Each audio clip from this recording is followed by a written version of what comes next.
हरियाणामधल्या पेशाने आय-पी-एस असलेल्या दलित पूरण कुमार यांनी केली आत्महत्या. आत्महत्येचं कारण खूप भयानक आहे. ते आहे जातीवाद. जातीवादाला कंटाळून त्यांनी स्वतःला गोळी झाडली.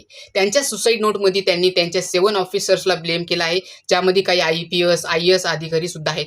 कसे ते त्यांना टॉर्चर करायचे त्यांच्या जातीवरून, दलित आहे म्हणून. ह्याआधी सुद्धा त्यांनी याच्यावरती आवाज उठवला होता, पण त्यांना काही जे लोक आरक्षण व संविधान विरुद्ध आहे त्यांना मी सांगू इच्छितो, आमच्यावरती होणारा हा अन्याय अत्याचार तुम्हाला दिसत नाही का? फक्त आरक्षणच दिसतं.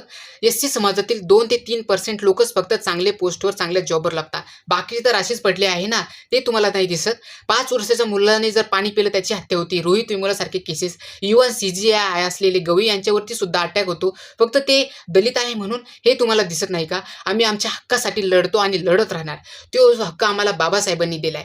पण असे तुम्हाला ही लाज वाटली पाहिजे, की तुम्ही फक्त एका माणसावरती त्याच्यावर डिस्क्रिमिनेशन करता, भेदभाव करता. फक्त तो एका जातीमध्ये जन्मला म्हणून लाज वाटली पाहिजे अशा लोकांना आणि प्रधानमंत्र्याला सुद्धा.